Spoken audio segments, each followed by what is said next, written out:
ஆண்டவராகிய இயேசு கிறிஸ்துவின் நாமத்தில் காலை வாழ்த்துக்கள். இன்றைய மன்னா, பின்வரும் சந்ததிக்கு நீங்கள் விவரிப்பதற்காக அதன் அலங்கத்தை கவனித்து அதன் அரண்மனைகளை உற்று பாருங்கள். சங்கீதம் 48:13 முதல் வசனத்துலேருந்து நீங்கள் பார்த்தீங்கன்னா, இது கோராகின் புத்தருக்கு ஒப்புவிக்கப்பட்ட சங்கீதம் அப்படின்னு சொல்லப்பட்டிருக்கு.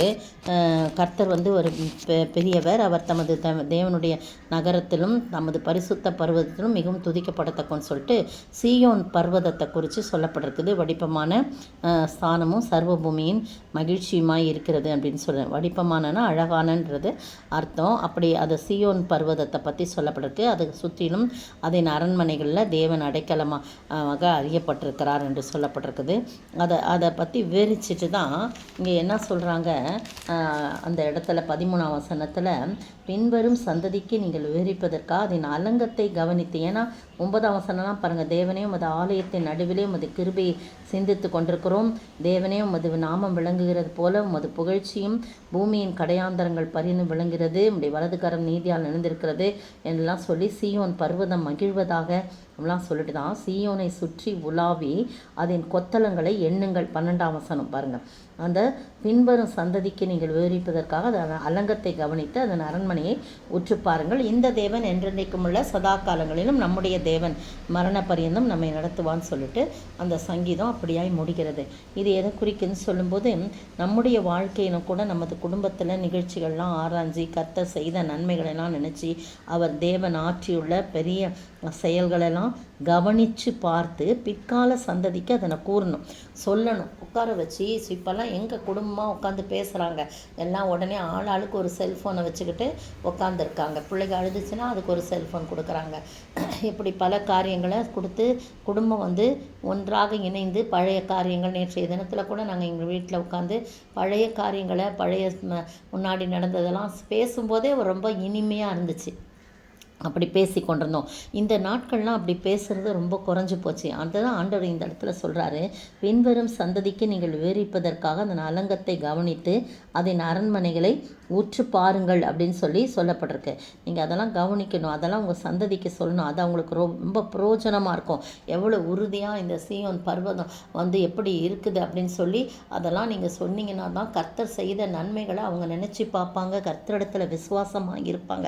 அதுபோல் நம்முடைய குடும்பத்தின் நிகழ்ச்சிகள்லாம் கூட அவர் எத்தனை அழகாக நம்மளை நடத்தி வந்திருக்கார். இதெல்லாம் நம்ம என்ன பண்ணோம், நம்முடைய சந்ததிக்கு சொல்லும்போது அவருடைய விசுவாச வாழ்க்கை வளரும்படியாக கர்த்தர் கிருபை. ஒரு மனிதனுடைய செல்வாக்கு, செல்வம், பதவி எல்லாம் அவனுக்கு சொந்தமானதில்லை, எல்லாமே மாயை.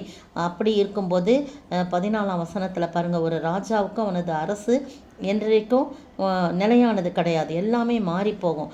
ஆனால் ஒவ்வொரு கர்த்தருடைய பிள்ளையும் இந்த தேவன் என்றென்றுமுள்ள சதாகாலம் நமது தேவன் என்று உரிமை கொண்டாட முடியும். பாருங்கள், நம்மளுடைய ஆண்டவரை நம்ம உரிமை பாராட்டி நம்ம ஜெபிக்க முடியும். அதை தான் நம்ம சந்ததிக்கு நம்ம என்ன செய்யணும், சொல்லணும். இதுதான் நமக்கு நிரந்தரமானது. நம்முடைய ஆண்டவர் என்றென்றைக்கும் உள்ள சதா காலங்களிலும் நம்முடைய தேவன் மரண பரியந்தம் நம்மை நடத்தி நம்முடன் இருக்கும்படியாக மகிமையில் சேர்ப்பார் என்று சொல்லி அல்லேலூயான்னு சொல்லி அவரை துதிச்சு நம்ம அதை பற்றி நம்முடைய சந்ததிக்கு சொல்லணும் அப்படின்னு சொல்லி போடப்பட்டிருக்கு. சங்கீதம் 78 பார்த்தீங்கன்னா 5 முதல் 7 வசனங்களில் பார்த்தீங்கன்னா 4 கூட சொல்லலாம். பின்வரும் சந்ததியான பிள்ளைகளுக்கு நாங்கள் அவைகளை மறைக்காமல் கர்த்தரின் துதிகளையும் அவருடைய பலத்தையும் அவர் செய்த அவருடைய அதிசயங்களையும் விவரிப்போம் அப்படின்னு ஆசாப்பின் சங்கீதம் சொல்லப்பட்டிருக்குது. அவர் யாக்கோபின் சாட்சியை ஏற்படுத்தி இஸ்ரவேலின் வேதத்தை ஸ்தாபித்து அவைகளை தங்கள் பிள்ளைகளுக்கு அறிவிக்கும்படி தம்முடைய பிதாக்களுக்கு கட்டளையிட்டார். அதுதான் இந்த கட்டளை தான் இப்போ நம்ம வாசித்த தியான பகுதி. இனி பிறக்கும் பிள்ளைகளாகிய பின் சந்ததியார் அதை அறிந்து கொண்டு அவர்கள் எழும்பி தங்கள் பிள்ளைகளுக்கு அவைகளை சொல்ல முடியும்.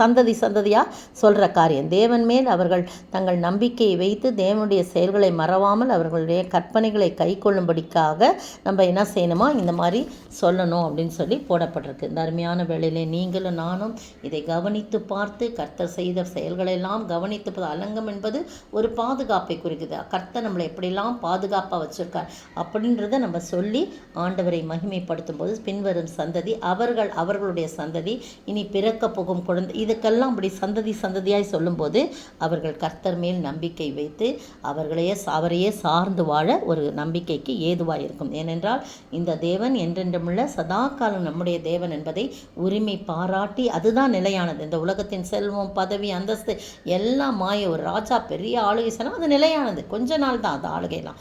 எனவே நீங்களும் நானும் அப்படிப்பட்ட ஒரு ஆசீர்வாதத்தை, நிலையான ஆசீர்வாதத்தை பெற்று வாழ ஆண்டவர் தாமே அதை கவனித்து பார்த்து நாம் செய்ய ஆண்டவர் தாமே உதவி செய்வாராக. ஆமேன். இந்த தேவன் என்றென்றும் உள்ள சதா காலமும் நமது தேவன், மரண பரியந்தம் நம்மை நடத்திடுவா. அநாதி தேவனு நடைக்கலமே, அவன் நித்திய புயங்களுன் ஆதாரமே. ஸ்தோத்திரிக்கிற ஆண்டவரே, துதிக்கிற ராஜா, எத்தனை நல்ல ஆண்டவர். ஆண்டவரே, எங்களுக்காய் அலங்கம் என்ற பாதுகாப்பை நீர் கொடுக்கிறீர். நாங்கள் அதை கவனித்து பார்த்து எங்களை இம்மட்டுமாய் வழிநடத்தி வந்த என் ஆண்டவரை பற்றி ஆண்டவரே நாங்கள் எங்களுடைய சந்ததிக்கு சொல்லும்படியாக கவனித்து பார்த்து சொல்லும்படியாக நீர் உதவி செய்ய வேண்டுமாய் ஜெபிக்கிறோம். அதன் மூலமாக இது கர்த்தாவே, இந்த உலகத்தில் எதுவுமே நிலையில்லை. என் ஆண்டவருடைய பாதுகாப்பு மட்டும்தான் நிலையானது. இந்த தேவன் என்றே உள்ள சதாக்காலம் நம்முடைய தேவன், மரண பரியந்தம் நம்ம நடத்துகிறவர் என்று சொல்லி அந்த கர்த்தாவே எங்களுடைய சந்ததிக்காய் நாங்கள் சொல்ல ஆண்டவரே, அதன் மூலம் அவர்கள் உம்முடைய அன்பை உணர்ந்து கொள்ளவும், உம்முடைய வல்லமையை உணர்ந்து கொள்ளவும், உம்மை சார்ந்து வாழவும் அது பிரயோஜனமாக இருக்கும் என்று சொல்லி நாங்கள் விசுவாசிக்கிறோம். அந்த காரியத்தை நீர் எங்களுக்கு நீ சொல்லிக் கொடுத்ததுக்காய் ஸ்தோத்திரம். ஆசீர்வதிங்க, காத்துக்கொள்ளுங்க. இயேசுவின் நாமத்தில் ஜெபிக்கிறேன் பிதாவே, ஆமேன். நேற்றைய பதில்: உங்கள் ஜீவன் எப்படிப்பட்டது? கொஞ்ச காலம் தோன்றி பின்பு தோன்றாமற் போகிற புகையைப் போல் இருக்கிறதே. யாக்கோபு 4:14. இன்றைய கேள்வி: எது ஒருவனுக்கு பாவமாயிருக்கும்? எது ஒருவனுக்கு பாவமாயிருக்கும்?